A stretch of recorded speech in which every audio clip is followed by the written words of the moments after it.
The autumn of 2009 brought an unusual chill to San Diego. While the city was known for its year-round pleasant weather, October had arrived with an unexpected bite that made residents reach for sweaters they rarely needed. Emma Rodriguez pulled her cardigan tighter as she walked up the stone pathway to the Whitmore family's two-story Victorian home in the historic Hillcrest neighborhood. At 22, Emma was pursuing her master's degree in child psychology at UC San Diego, while working part-time as a babysitter to pay for her studies. The economic recession had hit California hard, and even in affluent neighborhoods like this one, families were cutting back on expenses. Emma felt fortunate to have steady work with the Whitmores, who had become like a second family to her over the past 8 months. The house stood majestically among the palm trees and jacarandas that lined the quiet residential street. Built in 1923, it retained much of its original charm with ornate woodwork, bay windows, and a wraparound porch that gave it an almost fairy tale appearance. What made it particularly unique was the small attic room at the very top, accessible only by a narrow staircase hidden behind a door in the main hallway. "Emma!"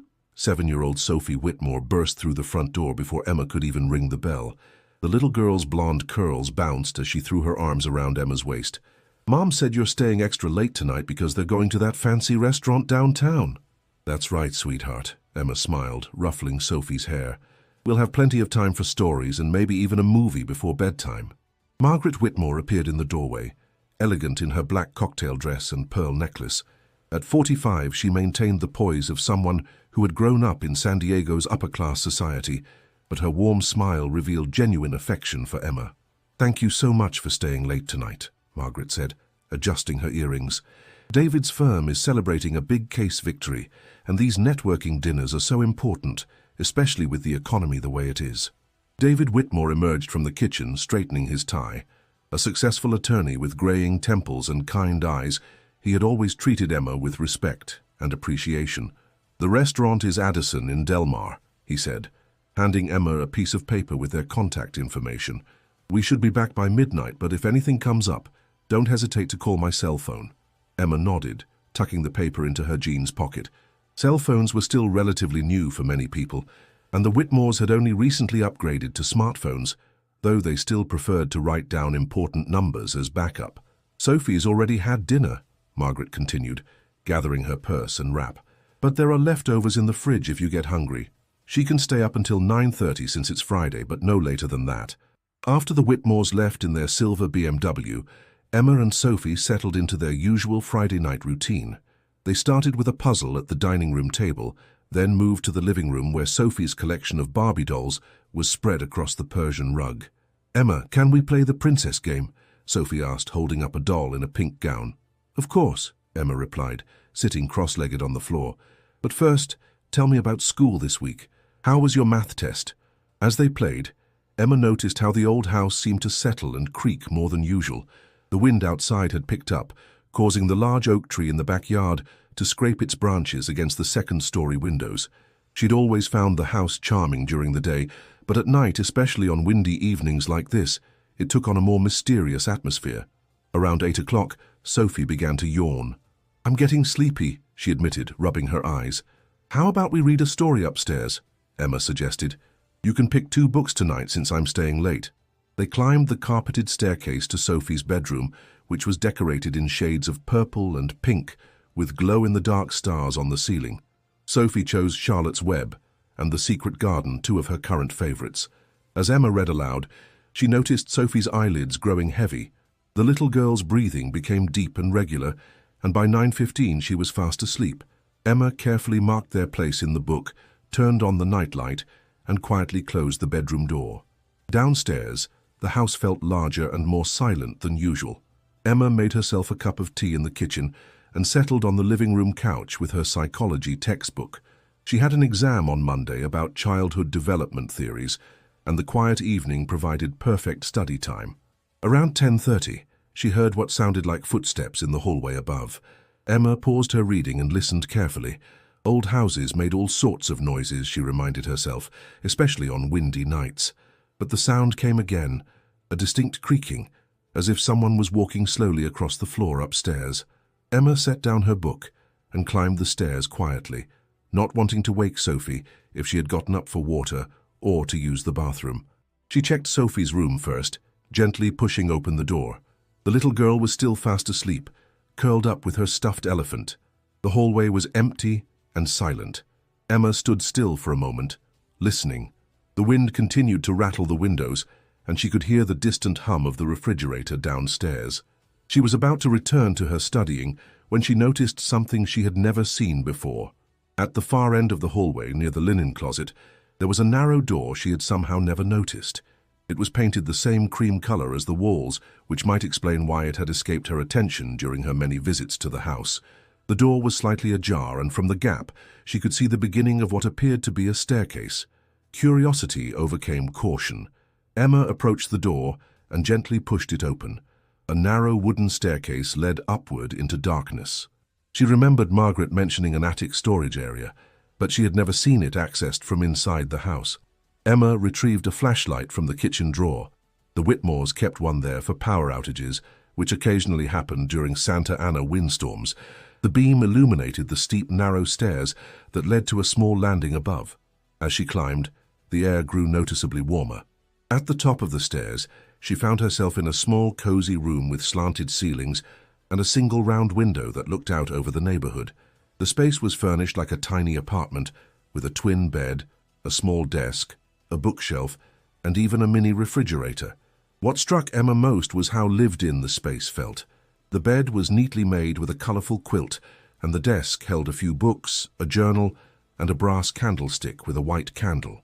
Personal touches were everywhere. Photographs pinned to a corkboard, a small collection of seashells on the windowsill, and dried flowers hanging from the ceiling beams. Emma approached the desk, her flashlight beam dancing across the items there. The journal was open and she could see handwriting on the visible page. Despite knowing she shouldn't, she couldn't resist reading a few lines. October 15th, 2009, another evening with the Whitmores. Sophie is such a sweet child, reminds me of myself at that age. I love how this little room feels like my own secret world. Sometimes I come up here just to think and write. The candle makes everything feel so peaceful. Emma's heart began to race. The handwriting was feminine and neat, but it definitely wasn't Margaret's. Who had been using this room? And more importantly, who had been here recently enough to leave a journal entry dated just 2 weeks ago? She was about to investigate further when she heard the unmistakable sound of a car door slamming in the driveway. The Whitmores were home early. Emma quickly made her way back down the narrow stairs, closing the hidden door behind her. She rushed to the living room, grabbed her textbook and tried to compose herself, just as she heard keys jingling at the front door. "Emma, we're home," David's voice called out. "How was Sophie?" Margaret asked, removing her wrap and hanging it in the front closet. "Perfect as always," Emma replied, hoping her voice sounded normal. "She fell asleep right at 9:30. How was dinner?" "Wonderful, but shorter than expected," Margaret explained. "The restaurant had a kitchen fire earlier, so they were only serving a limited menu. We decided to come home early." As Emma gathered her things and prepared to leave, she couldn't stop thinking about the attic room and the mysterious journal entry. Should she mention it to the Whitmores? But what if she had misunderstood something? What if there was a perfectly innocent explanation? "Same time next Friday?" David asked, walking her to the door. "Of course," Emma replied. "I'll see you then." As she walked to her Honda Civic parked on the street, Emma turned back to look at the house. In the darkness, she could just make out the small round window of the attic room. For a moment, she thought she saw a flicker of light, as if someone had lit a candle. But when she looked again, the window was dark. Driving home to her small apartment near the university, Emma couldn't shake the feeling that she had stumbled upon something significant. The attic room felt like it held secrets, and the journal entry suggested someone had been using it regularly. But who? And why hadn't the Whitmores mentioned it? She decided she would ask Margaret about it casually the following week. There had to be a reasonable explanation. Perhaps it was a space Margaret used for reading or crafts. Or maybe they rented it out to a college student for extra income during these difficult economic times. But deep down, Emma felt that something wasn't quite right. The room had felt too personal, too lived in for casual use. And that journal entry, it had mentioned watching Sophie, almost as if someone else had been babysitting the little girl. As she pulled into her apartment complex parking lot, Emma made a mental note to pay closer attention during her next visit to the Whitmore house. If someone else had access to that attic room, she needed to know who it was and why their presence was being kept secret. What Emma didn't know was that this would be her last night in the Whitmore house. By the following Friday, she would be gone, leaving behind only questions that would haunt the family for years to come. 6 years had passed since that October night in 2009, and San Diego had slowly recovered from the economic recession. The housing market was rebounding, and neighborhoods like Hillcrest were seeing renewed interest from young professionals and families drawn to the area's historic charm and proximity to downtown. Detective Maria Santos of the San Diego Police Department had been assigned to the Emma Rodriguez case in 2010, a year after the young woman's disappearance. Now, in October 2015, the case file sat in the Cold Case Division, one of dozens of unsolved missing persons cases that haunted the department. Maria sat at her desk in the downtown police station, reviewing Emma's file for what felt like the 100th time. The facts were straightforward but troubling. Emma Rodriguez, a 22-year-old graduate student at UC San Diego, had disappeared on October 30th, 2009. She had been scheduled to babysit for the Whitmore family that evening, but never arrived. Her car was found 3 days later in the parking lot of Balboa Park, keys still in the ignition, her purse and cell phone missing. The investigation had been thorough but ultimately fruitless. Emma's friends and family insisted she was responsible and reliable, not the type to simply vanish without explanation. Her bank accounts showed no unusual activity, and there was no evidence of foul play at her apartment or in her car. She had simply disappeared, as if she had never existed at all. Maria picked up her phone and dialed a familiar number. "Mrs. Whitmore? This is Detective Santos. I hope I'm not calling at a bad time." Margaret Whitmore's voice was warm, but tinged with the sadness that had never fully left since Emma's disappearance. "Not at all, Detective. Is there news about Emma?" "I'm afraid not," Maria admitted. "I was hoping to ask you a few questions about the house, specifically about any areas Emma might have had access to that we didn't thoroughly search initially." There was a pause. "I'm not sure what you mean." Emma was familiar with the entire house. The living areas, Sophie's room, the kitchen. We showed your officers everything. What about storage areas? An attic or basement? We have a basement, but it's just utilities and storage. Emma never had any reason to go down there. As for an attic, Margaret hesitated. There is a small room at the top of the house, but we never used it. I'm not even sure Emma knew it existed. Maria felt a spark of interest. "Could I take a look at this room? I know it's been 6 years, but sometimes fresh eyes can spot something new." "Of course. David and I want to do anything we can to help find Emma. When would you like to come by?" An hour later, Maria stood in the Whitmore's hallway looking at the narrow door that Margaret had opened for her. The hidden staircase was exactly as Margaret had described, steep, narrow, and leading to a small room under the eaves. "We've only been up there a handful of times since we bought the house," Margaret explained as they climbed the stairs. "It's too small to be useful for much, and the ceiling is so low that David can barely stand upright." The attic room was dusty and filled with cobwebs, clearly unused for years. A few cardboard boxes were stacked in one corner, and an old chair sat beneath the round window. Maria examined the space carefully, looking for any sign that Emma might have been here. "Mrs. Whitmore, you said you rarely used this room, but was it ever furnished, like a bedroom or study?" Margaret looked puzzled. "No, never. We considered turning it into a reading nook when we first moved in, but it was just too impractical." "Why do you ask?" Maria didn't answer immediately. She was thinking about the missing pieces of the investigation. Emma's disappearance had been so complete, so thorough, that it suggested either careful planning or something else. That evening, Maria drove to Emma's old apartment complex near UC San Diego. She called Emma's former roommate, Jessica Chen, who had graduated and moved to Los Angeles. "Hi, Jessica. It's Detective Santos. I hope you're doing well." "Detective, is there news about Emma?" Jessica's voice was hopeful but cautious. "I'm reviewing the case again. I wanted to ask you about Emma's state of mind in the weeks before she disappeared. Was she worried about anything? Acting differently?" Jessica was quiet for a moment. "You know, there was something. About 2 weeks before she disappeared, Emma mentioned that she felt like someone was watching her. She said she kept noticing the same car in different places, near campus, at the grocery store, even on the street where the Whitmores lived." This was new information. Maria checked her notes. "Did she describe the car?" A dark sedan, maybe blue or black. She said she tried to get a license plate number but could never get close enough. I told her she was probably just being paranoid because of all the crime shows she watched. Did she report this to anyone? Campus security? The police? No, she said she didn't have enough evidence. Emma was always very logical, very methodical. She wouldn't make a report unless she was absolutely certain. After ending the call, Maria sat in her car thinking. A dark sedan. Someone watching Emma. These details hadn't been in the original investigation, which meant either Jessica had forgotten to mention them at the time, or the investigating officers hadn't asked the right questions. Maria drove back to the police station and pulled the complete case file. As she read through every interview and report, a pattern began to emerge. Several of Emma's friends had mentioned that she seemed distracted in the weeks before her disappearance. Her professors noted that her usually excellent academic performance had slipped slightly. All of these were small things, easily overlooked or dismissed as normal stress from graduate school and work, but taken together, they painted a picture of a young woman who was increasingly anxious about something. Maria called the Whitmores again. Mrs. Whitmore, I have one more question. In the weeks before Emma disappeared, did she seem different to you, nervous or distracted? Margaret thought for a moment. Now that you mention it, yes. The last few times she babysat, she seemed jumpy. She kept checking the locks on the doors and windows, and I found her looking out the window several times as if she was watching for something. Did you ask her about it? I did, but she just said she'd been watching too many crime shows and was being overly cautious.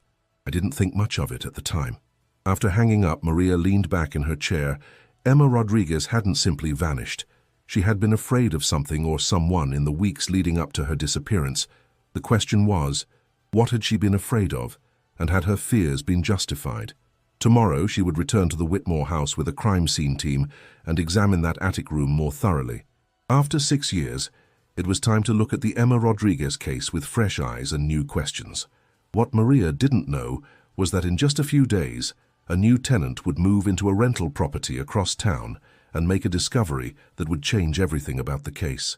October 2015 brought the same unseasonable chill to San Diego that had marked Emma's last night 6 years earlier. Jake Morrison, a 28-year-old software developer, was settling into his new rental house in the Normal Heights neighborhood after relocating from Seattle. The 1920s bungalow was perfect for his needs, close to downtown but affordable, with original hardwood floors and built-in bookshelves. What had sealed the deal was the small converted attic space that his elderly landlord, Mrs. Chen, had mentioned almost as an afterthought. 3 weeks after moving in, Jake was finally organizing the attic room as his home office. As he carried his computer equipment up the narrow stairs, he noticed how warm the room was despite the cool October weather. He set up his desk beneath the round window and began arranging his equipment. That's when he noticed something odd. In the corner of the room, on a small wooden table, sat a brass candlestick with a white candle that was actually lit, a small flame flickering steadily. This was impossible. Jake had been in the house for 3 weeks and was certain he had never lit a candle. The previous tenant had moved out over a month ago, which meant the candle would have had to be burning for at least 7 weeks. Jake examined the candle more closely. It was about 6 inches tall, made of white wax, and the flame burned steadily without flickering. Then he noticed the journal sitting on the desk, partially hidden beneath some papers he was certain he hadn't put there. The journal was bound in brown leather and was open to a page covered in neat feminine handwriting. Despite knowing he shouldn't, Jake read the open page. October 30th, 2009. I can't shake the feeling that someone is watching me. The same dark car has been following me for weeks now. I've tried to get a license plate number, but whoever it is stays just far enough away. I'm scared to go to the police because I don't have any real evidence, just a feeling. Tonight I'm supposed to babysit Sophie, but I'm thinking about calling in sick.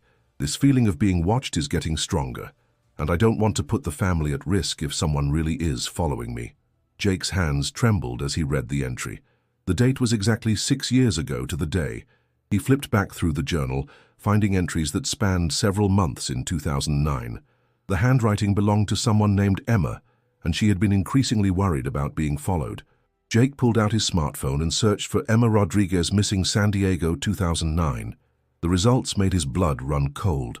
Emma Rodriguez, a 22-year-old UC San Diego graduate student, had disappeared on October 30th, 2009.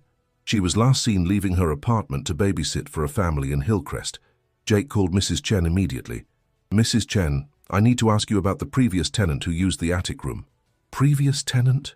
Mrs. Chen sounded confused. "Jake, that room hasn't been used in years. But there are personal items in the room, a journal, a candle that's been burning." "That's impossible. I cleaned that room myself before you moved in. It was completely empty." Jake looked at the candle flame, still burning steadily. "Mrs. Chen, have you ever heard of someone named Emma Rodriguez?" There was a long pause. Emma Rodriguez. Wasn't she the young woman who disappeared several years ago? I remember reading about it in the newspaper. "Yes, and I think she was somehow connected to this house.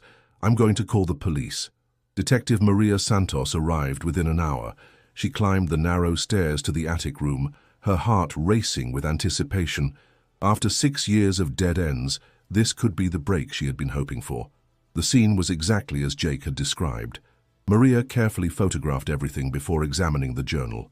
As she read, the mystery deepened. Emma wrote about discovering the attic room and how it had become her refuge, but according to the entries, she had found it in a house she was house-sitting for a professor on sabbatical. Maria called Mrs. Chen to come to the house immediately. When the elderly woman arrived, Maria showed her the journal entries. "Mrs. Chen, according to this journal, Emma Rodriguez was staying in this house in 2009, house-sitting for a professor. Do you remember renting to anyone matching that description?" Mrs. Chen examined the journal carefully. "Professor Williams," she said suddenly. "Dr. Richard Williams from UCSD. He rented the house for a year while he was on sabbatical in Europe. He said he had arranged for a graduate student to house-sit." "What happened when Professor Williams returned?" "He never came back. About 6 months into his sabbatical, I received a letter from his attorney saying that Professor Williams had died in a car accident in Italy." Maria studied the journal entries more carefully. The final entry was dated October 30th, 2009, the day Emma disappeared. But according to Mrs. Chen, the lease had ended months earlier, when Professor Williams died. "When exactly did Professor Williams die?" Mrs. Chen checked her notebook. "I received the letter from his attorney on March 15th, 2009. The attorney said Professor Williams had died in February. If Professor Williams had died in February 2009, then Emma had been living in the house without permission for at least 8 months before her disappearance. She had been essentially hiding in the property, using the attic room as her secret refuge. As the crime scene team processed the room, they found a small hidden compartment in the desk containing photographs of a dark blue sedan with a partially visible license plate, along with detailed notes about times and locations where Emma had spotted the vehicle. There was also an unsent letter addressed to Detective Maria Santos.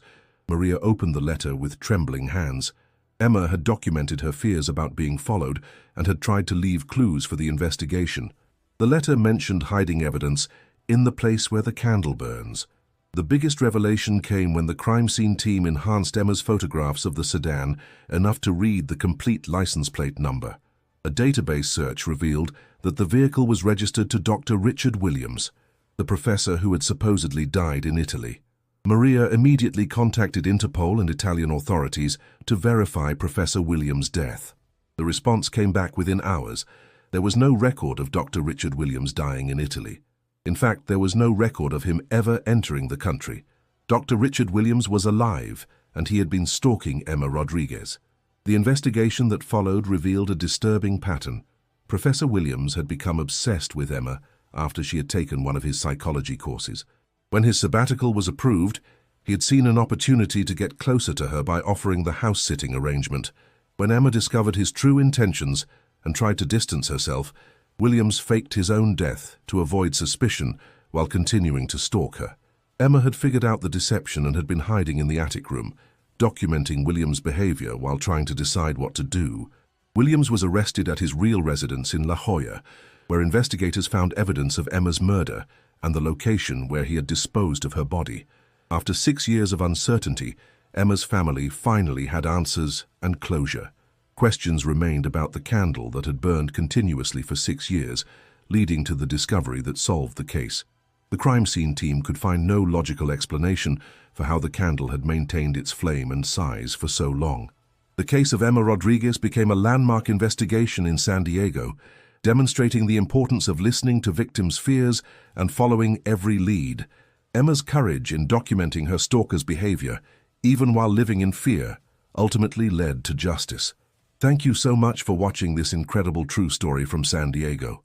If this story moved you as much as it moved us, please give this video a thumbs up and subscribe to our channel for more amazing true stories like this one. We upload new, captivating stories every single day, bringing you real events that will keep you on the edge of your seat. We'd love to know where you're watching from. Drop a comment below and tell us what city you're joining us from. It's amazing to see our community growing all around the world.